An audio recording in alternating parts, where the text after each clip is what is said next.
sectorizados, llegaron a la época digital, en la época de la informática, en la época de los sistemas, en la época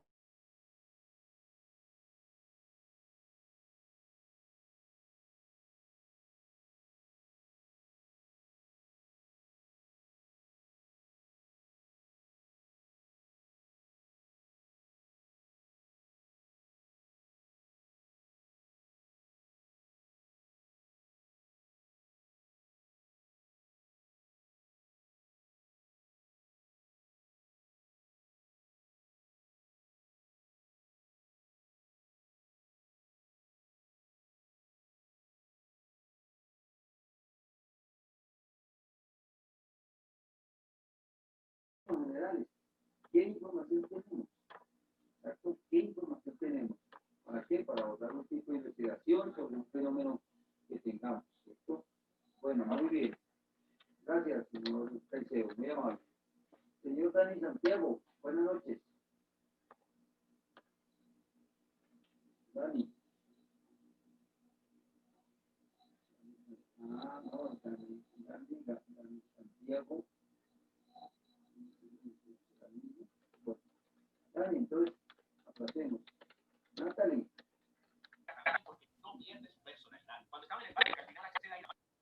Claro, igual estamos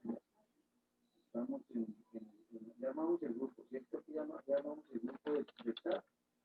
Sí, tengo aquí monitor, la monitora, por favor. Señor Duque, ¿ya tenemos monitor acá o no? Listo, chicos. Entonces, ay, otra vez sale ese aviso tan feo. Bueno, ya desapareció y ahí volvió. Bueno, espérame un segundo. Bueno, esta vez, por decisión unánime. Señor Duque, ¿qué usted como el monitor? Listo, entonces aquí, me perdonan, aquí no era 6, sino 7, 8, 9 y 10. ¿Listo?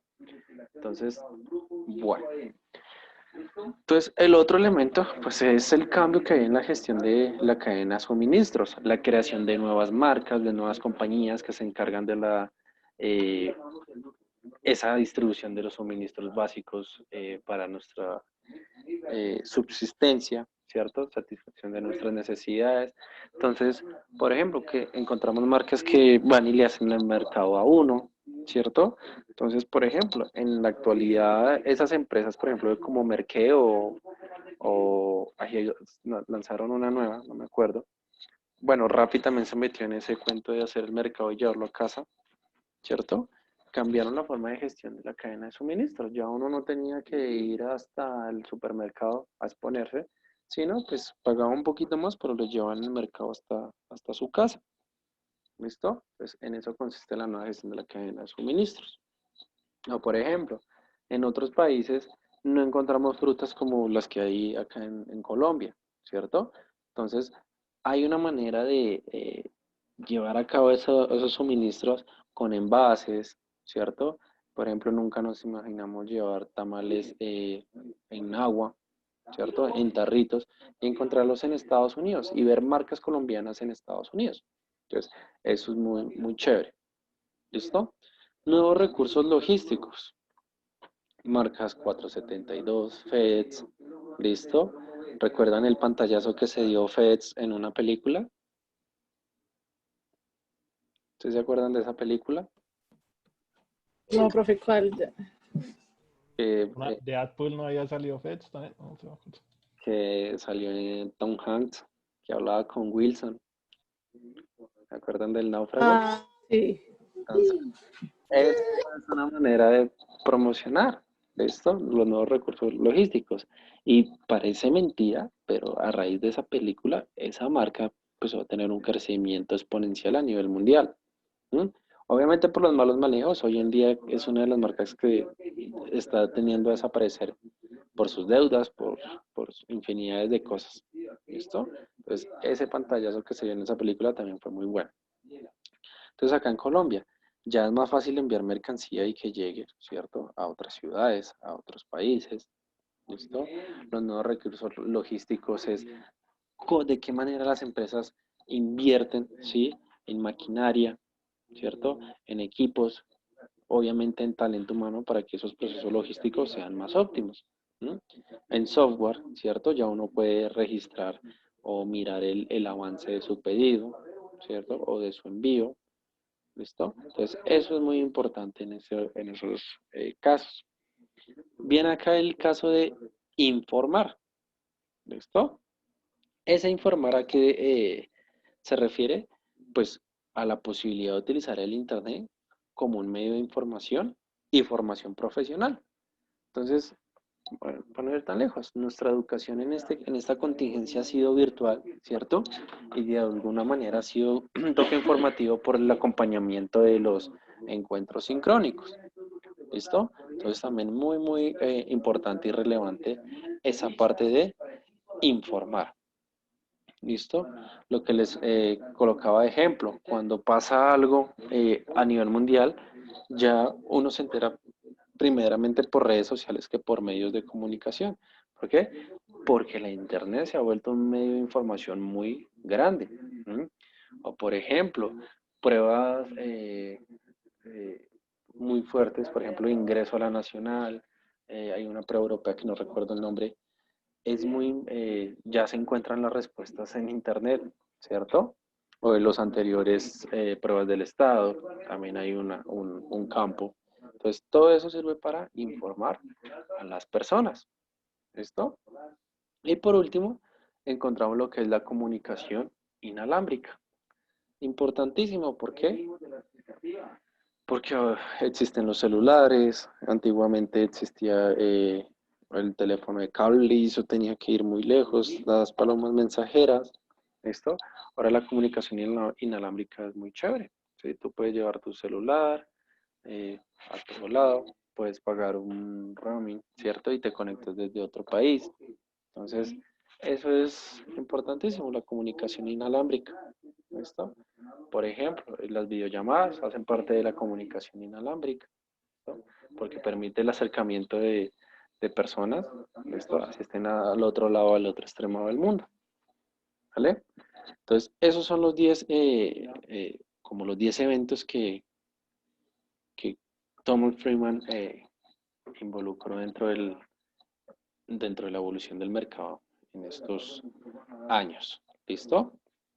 La mayoría están pues actualizados, ¿no? Porque pues obviamente ha cambiado este mercado. Bueno, ¿dudas, inquietudes? No, No. señor. Entonces, obviamente, como tenemos unos padres del mercadeo, ¿cierto? El señor Kotler y, por decirlo así, su acompañante Keller, pues ellos también mencionan que hay una interconexión de diferentes fuerzas que han creado nuevas conductas, ¿cierto? Por eso es que los mercados se ven tan diferentes, ¿listo? Entonces, que crean nuevas conductas, oportunidades y desafíos de marketing. Obviamente, a través de unas fuerzas. Esas fuerzas son las que actúan dentro de un mercado, ¿listo? Entonces, es importante tener en cuenta esas fuerzas que han hecho parte de ese indicio de cambio de los mercados. ¿Listo? Entonces voy a borrar acá un momentico y voy a realizar un diagrama pequeñito.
Listo. Entonces a este diagrama lo vamos a denominar como las fuerzas que actúan o intervienen dentro de un mercado. Entonces, por ejemplo, vamos a iniciar acá en este recuadro.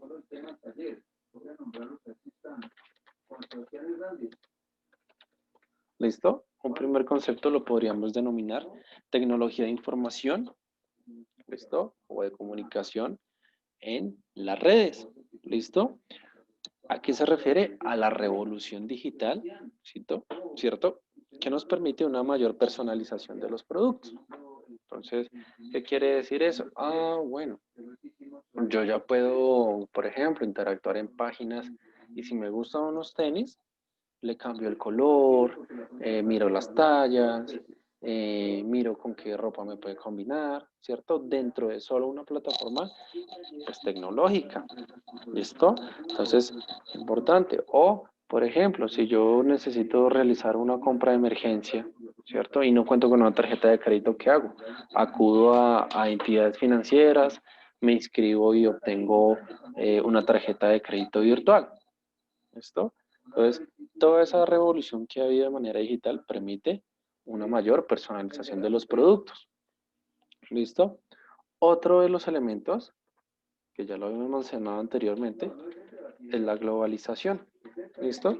Dice Philip Kotler y el señor Keller que no solo la globalización se enfoca en esos aspectos muy pequeñitos o que veíamos anteriormente, sino que la globalización pues hace parte, por ejemplo, de los avances tecnológicos, de los avances en transporte, en envíos, de los avances en comunicaciones, ¿cierto? Que todo esto que hay en el mundo es lo que ha permitido que haya un crecimiento exponencial, ¿listo? De los diferentes países. Anteriormente, y hace, pongámosle que unos 10 años, a Colombia la veían como un país tercermundista, ¿cierto? Ahora lo ven como un país en vía de desarrollo y con proyecciones de potencia. ¿Por qué? Pues porque se ha convertido como en un punto clave para hacer inversión extranjera. Pero pues obviamente estamos utilizando cosas que no deberíamos hacer, ¿no? Entonces, importantísimo. Otro de los recuadros es la desregulación. Desregulación. ¿Listo? Los países pues cada vez más liderizan los diferentes sectores. Entonces, esto lo hacen con un objetivo principal, crear una mayor competencia y mayores oportunidades de crecimiento. Entonces, por ejemplo, todas las políticas de cambio que ha hecho Colombia con la finalidad de que entren nuevas o nuevos inversores a nuestro país, ¿sí? O por ejemplo, lo que hizo Estados Unidos, permitió el ingreso, bueno, cuando estaba Obama, de diferentes inversores, ¿cierto? Porque la economía de Estados Unidos se estaba viendo afectada. ¿Listo? Entonces, muy importante eso. ¿Quieres decir algo, Michael? No, yo estaba ahorita pues mirando lo de las TIC de las redes y tenía una duda sobre eso, Señor. porque digamos, ahorita con todo este proceso, eso no afectaría, digamos, lo de las fake news y todo esto. O sea, sí está llegando primero la información a las redes, pero no siempre es la información Ah, que... verídica. Sí, Y eso tiende a afectar, o sea, esa era como mi duda. exacto, sí, porque pues nosotros como nos crearon, ¿no? Las noticias verídicas son las que salen en el noticiero, ¿sí? Pero hoy en día nos hemos dado cuenta que hay cosas, que hay evidencia que muestra esa realidad. Por ejemplo, cuando comparten un video, voy a hacer un ejemplo muy exagerado. Cuando dicen, no, no, pasó un ovni por Bogotá, y uno dice, pero venga, ¿eso qué? Y muestran videos, muestran, ¿sí? Y varias personas hacen esa misma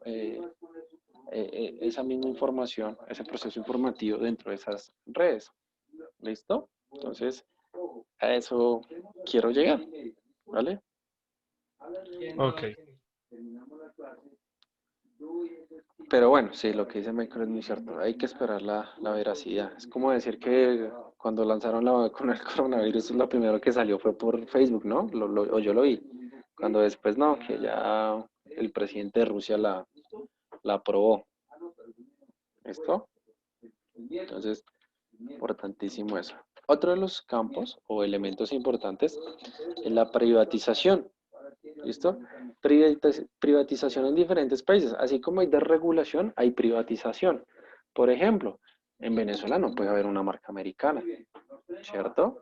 Y eso es una cosa y una ofensa, lo mismo en Cuba. Obviamente depende de sus políticas internas, de sus políticas tributarias, monetarias, lo que quieran llamarle, ¿cierto? De su legislación. Entonces, han hecho, por ejemplo, lo que hicieron en Venezuela fue privatizar todas las empresas que quedaran, pues, de nombre venezolano, ¿listo? O del gobierno venezolano. Entonces, eso también afecta mucho y, pues, ayuda a evolucionar el mercado. ¿Por qué? Pues, ¿cómo podríamos ayudar a la gente de Venezuela con marcas colombianas? ¿Cierto? Como hay fronteras, es más fácil que vengan y compren, consuman y se vuelvan a su país. Bueno, eso era antes, ¿no? Porque ahora se quedan acá en Colombia. ¿Listo? Otro de los elementos es el aumento. Una duda ahí, en eso, digamos, yo la otra vez estaba viendo que, digamos, en Corea del Sur había algo como una especie de alianza del Estado con Samsung, si no estoy mal, y que toda la economía de ellos se vaciaba en esas empresas. Que, Lo mismo pasa con China y Huawei. ¿Listo? Entonces, hacen un acuerdo, ¿listo? No sé si han escuchado esa noticia de que toda la tecnología que ha hecho Huawei está fuertemente cuestionada. ¿Por qué? Porque se supone, o bueno, dicen los controversiales, que todos los aparatos Huawei y tecnología que tengamos Huawei nos está robando información que está alimentando a los gobiernos, ¿cierto? Precisamente por lo que dice Michael, por esos acuerdos que hay entre esas marcas y los países. Por eso es que el señor Trump prohibió la entrada de esa marca a su país. ¿Listo? sí, yo había leído que había una ley en China que todas las empresas tienen que colaborar con el gobierno. Entonces, esa colaboración es desde la información hasta otro tipo de cosas. Sí, claro. Y también la prudencia, ¿cierto? De la información, no la pueden estar compartiendo. Por eso es que fue más rentable para China generar su propio sistema operativo y no hacer alianza ya con Android, ¿cierto? O con Google, que es el administrador. Entonces, eso pasó con ese caso. ¿Listo? Obviamente lo que yo les decía depende mucho de la legislación de cada país y de su enfoque político. ¿Listo? ¿Que sí tienen unas afectaciones a nivel mundial? Sí. Por ejemplo, que Inglaterra se desvinculó de la Unión Europea, ¿cierto? Entonces, eso generó un impacto económico muy grande y es probable que haya afectado a muchísimas marcas y muchísimos procesos, por ejemplo, de estudiantes, de intercambio, de pequeños y medianos empresarios. ¿Listo? Entonces, todas esas decisiones afectan a un país. Bueno, otro de los elementos importantes es el aumento de la competencia. Sin competencia no habría el concepto de mercado, ¿cierto? Cada día se dice que aproximadamente una empresa adquiere entre 100 y 200 competidores por día, ¿sí? Obviamente, puede ser de productos directamente relacionados con los suyos o productos sustitutos que pueden satisfacer la misma necesidad. Bueno, entonces el aumento de la competencia también es muy relevante dentro del crecimiento o la transformación de los mercados.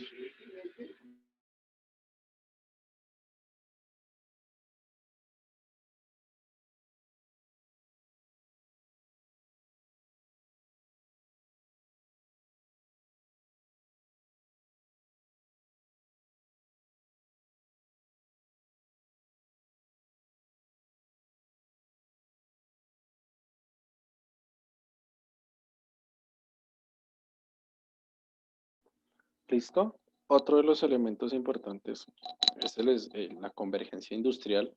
¿Listo? Entendamos como convergencia la unificación de diferentes procesos a nivel mundial. Entonces, por ejemplo, la ensambladora Chevrolet, ¿cierto? Su casa matriz está en Estados Unidos y la mayoría de sus motores están hechos en Japón o Asia, o en China. Alguno de esos dos países está produciendo los motores de los Chevrolet. ¿Listo? ¿Qué pasa? Que para Estados Unidos pues pueden tener su fábrica y su producción allá mismo porque es una marca nacional. Pero para el caso de Sudamérica obtienen en países como Colombia, como Brasil, oportunidades para ensamblar sus vehículos, ¿cierto? En que sus costos pues no sean tan elevados. Entonces, esa es una convergencia industrial, todo el procesamiento de la materia prima en diferentes puntos del mundo y presentar un producto final, obviamente de acuerdo a las necesidades y regiones del mundo. Digamos, en el caso de los carros, en Latinoamérica nosotros nos ofrecen lo peorcito del mercado. No sé si han escuchado eso.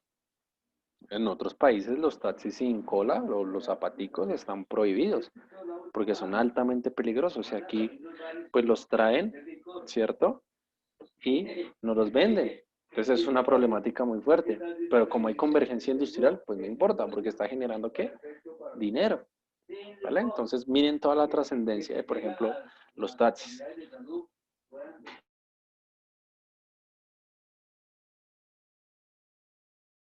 Y no que era que aquí la mayoría de los carros no cumplían el 100% de las normas de seguridad que cumplen en los otros países y por eso es que los traen, algo así había leído. Hay unas pruebas de seguridad, ¿cierto? Que son a nivel mundial, califican con de 1 a 5 estrellas. Los taxis no pasan sino con una estrella, entonces son peligrosos. Acá en Colombia dicen, sí, vamos a prohibirlos, ¿sí? Por eso es que últimamente han traído taxis de colita, pero como el mercado es tan fuerte, ¿cierto? Como Colombia tiene un convenio, un tratado de libre comercio con países asiáticos, no lo vas a poner simplemente por eso, ¿cierto? Simplemente hacen la oferta en el mercado. Ahí está el carro más barato, si lo necesitas, lo compra y ya, pero ya es su responsabilidad. Digamos que marcas, por ejemplo, como Renault, porque yo me compré un carro Renault, han hecho o mitigado ese error, pues integrando más airbags, ¿sí? Un poquito más de tecnología. Entonces ha mejorado un poquito esa calificación.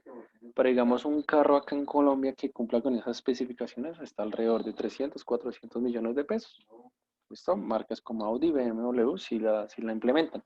Pero porque eso ya está dentro de su filosofía de marca, no porque se lo están imponiendo en los países. ¿Listo? Entonces miremos ahí las grandes diferencias tanto de las marcas. Bueno, otro de los aspectos más importantes, transformación de los minoristas.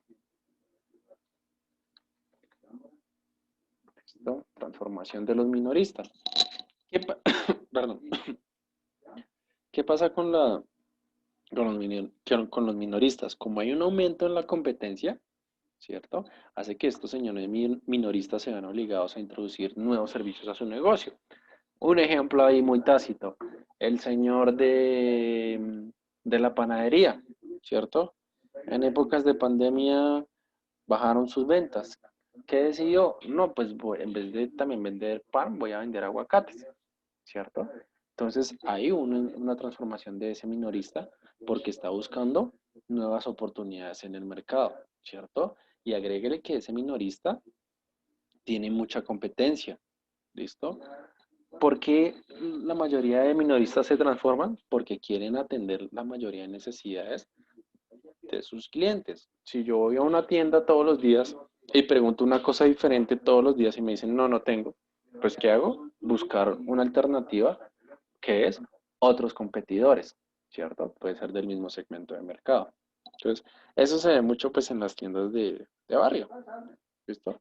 Porque es donde hay más minoristas.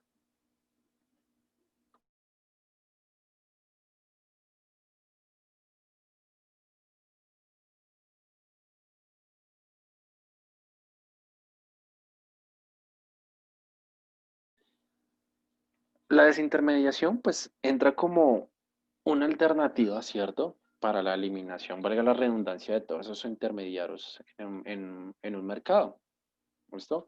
Antiguamente, por ejemplo, para usted sacar un documento tenía que decirle a una persona que le hiciera una carta, decirle a otra persona que le hiciera un trámite, decirle a otra persona que hiciera otro trámite, etcétera, ¿cierto? Ahora, hoy en día, todos los procesos, por ejemplo, con los ministerios, se hace directamente con los ministerios y por página web. Ya no hay necesidad de mandar un requerimiento a uno a otra persona.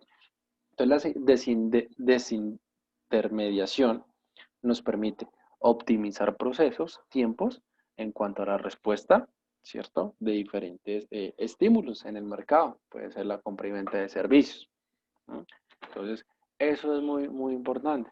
Por ejemplo, en esta época también de pandemia, antiguamente, ¿qué debíamos hacer para adquirir un plan? Ir hasta la oficina, hablar con un asesor, esperar el turno, ser atendido, bla, bla, bla.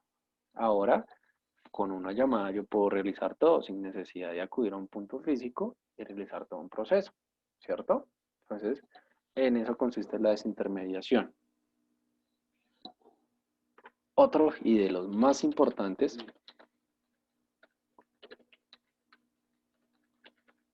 es el poder de compra del consumidor. ¿Listo? Como dice su nombre, el consumidor es el que tiene el poder y la potestad para realizar o no una compra. ¿Listo? Hoy en día ya podríamos decir que los consumidores han aumentado su poder de compra, ¿cierto? ¿Por qué? Porque, por ejemplo, plataformas en Internet permiten o le permiten a uno como comprador ahorrarse un poco de dinero, ¿cierto? Entonces, por ejemplo, si yo vivo acá en el centro de Bogotá y tengo que transportarme a Chía para un producto en exclusivo, entonces me toca gastar en dinero, en peaje, en parqueaderos, ¿cierto? Gasolina, incrementos de costos. Mientras que si utilizo herramientas como Internet, pues lo puedo comprar, ¿cierto? Y tengo un poder de compra porque yo decido si compro o no por Internet. ¿Listo? Entonces eso también es muy, muy importante. Entonces, eso a través del poder de compra del consumidor también aumenta el poder de decisión, es decir, qué compro y qué no compro. ¿Listo? Puedo seleccionar, puedo omitir o puedo establecer un parámetro que me diga, no, no lo compro ahorita, pero sí lo puedo comprar después. ¿Listo? Otra es la información del consumidor. Información del consumidor. Listo. Esa información del consumidor, pues, obviamente, ¿qué me dice? El consumidor puede recopilar información amplia, ¿cierto? Acerca de cualquier tema. Ejemplo, productos de consumo masivo, productos de fácil acceso. ¿Listo? Entonces, por ejemplo, un ejemplito ahí muy, muy básico. Antiguamente se decía que las personas que montaban un negocio en los Andresitos eran, pues, personas adineradas, pero ahora ya uno puede ver y se alimenta de la información que hay en el mercado y dice, ah, bueno, yo podría comprar la misma mercancía, ejemplo, venderla en la calle en un carro, ¿cierto? ¿Por qué? Porque retomé información del consumidor y puedo bajarle un precio al precio que hay en el mercado y venderle el mismo producto. Entonces, eso también es importante. Entonces, ¿qué permite eso? Que el consumidor tenga información de quiénes son los vendedores, los proveedores, ¿cierto? Quienes ayudan a los procesos de consumo, etcétera. Bueno, otra es la participación del consumidor.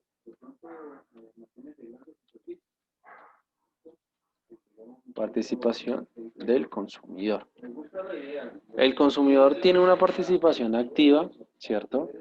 Obviamente las empresas les ofrecen la oportunidad de decir, ¿usted qué piensa acerca de el producto que acabo de comprar? ¿Usted qué piensa acerca del servicio que acabo de tener? ¿Sí? Buscan más que todo es mirar la satisfacción y percepción que tienen esas personas acerca de esa organización, ¿cierto? Entonces, crean como una filosofía en ese campo. ¿Ustedes han tenido participaciones como consumidores?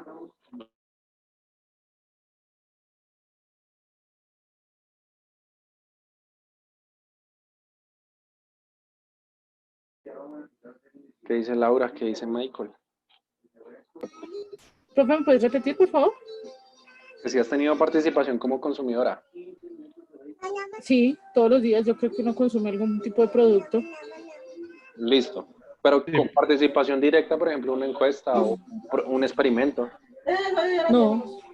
pues yo, cada vez que uno compra, o bueno, hago una compra por internet, siempre es como, ¿te gusta el producto? ¿Te sientes satisfecho? ¿Volverías a comprar?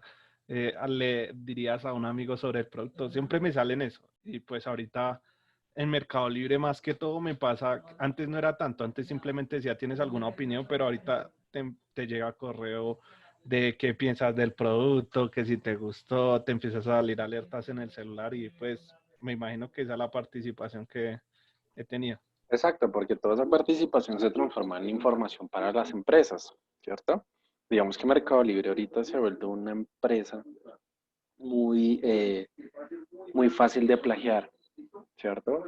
Ustedes se ponen a ver las estadísticas y Mercado Libre es una de las empresas más, pues por decirlo así, con escándalos en los procesos de compra, porque no sé qué está fallando en su parte tecnológica y pues hace que haya muchos estafadores. ¿Listo? Entonces, la participación del consumidor va a tener que obligar a esa empresa a crear unos parámetros de seguridad digital más fuertes. ¿Por qué? Porque está siendo muy fácil robar al consumidor. Entonces, así salga compra protegida con Mercado Pago, algo así. Muchas personas han caído en ese engaño. ¿Listo? Yo tengo una amiga que vende casi como 4.000 de productos a la semana en Mercado Libre de tecnología y dice que lo único, o sea, que sí y no, que por ejemplo Mercado Libre le dice a ellos como la gente que vende productos que asegure el producto, pero que la gente, digamos ella y el que adquiere el producto, hay veces se dejan llevar y digamos allá le pasó con un mat que valía como 15 millones de pesos, que lo enviaban por Servientrega y Servientrega dijo no, se perdió el paquete y ya, y que respondía era sobre el valor de cómo es que se llama, del aseguramiento. Entonces que eso ya a ellos les había pasado varias veces y que eso ya era una modalidad de robo Mm. de las transportadoras, porque veían que el producto valía 15 millones y que estaba asegurado por 1 millón. Entonces se lo robaban y si a ellos les cobraban era más fácil hacer como ese pago de las cosas que adquirían. Sí, es verdad. Entonces, digamos que esa ha sido como la controversia con esas páginas. Yo, la verdad, dudo en comprar ahí. Lo que yo hago, por ejemplo, es, en vez de comprar por esa plataforma, mirar en la descripción el nombre de la empresa y buscar por otras redes sociales qué tal está de, pues de clientes, de opiniones, ¿cierto? De publicidad. Entonces, todo eso también es muy, muy bueno investigar. Entonces, ahí yo estoy también realizando participación del consumidor porque no quiero ser víctima de una estafa, ¿cierto? Entonces, eso también es muy relevante dentro de los mercados. Y por último, pues vamos a encontrar lo que es la resistencia del consumidor.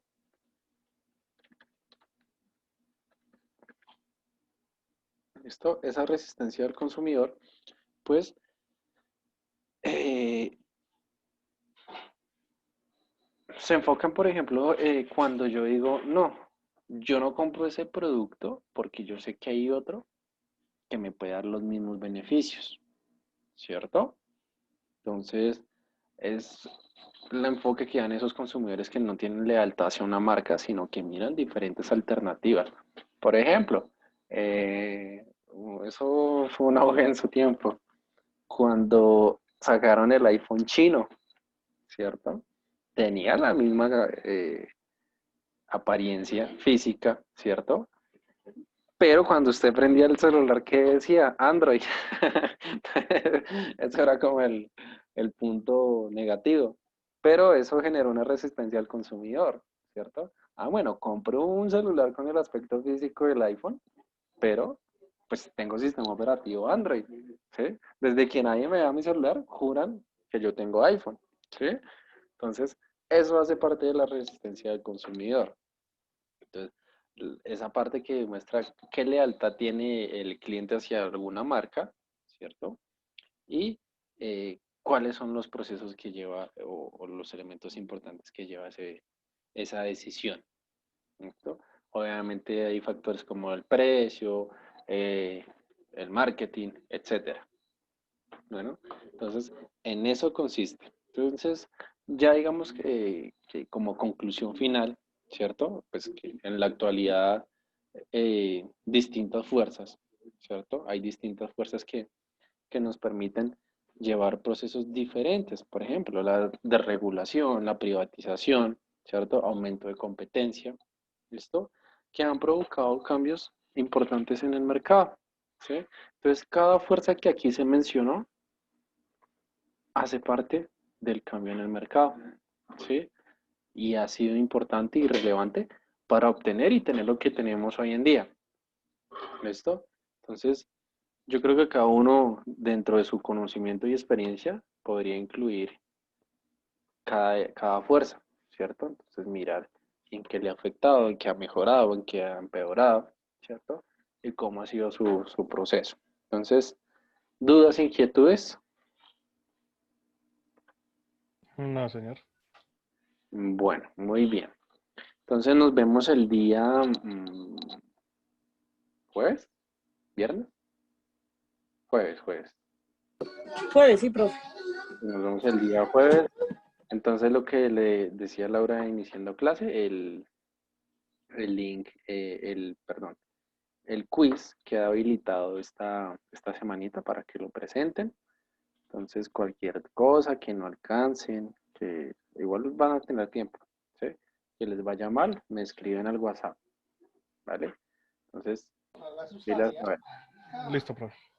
Bueno, muchachos, les deseo una feliz noche, muchísimas gracias, que les vaya muy bien, ¿listo? Y nos vemos el día jueves. Recuerden que nuestro parcial ya es de hoy en 8. Listo, Sí, profe. señor. Bueno, profe.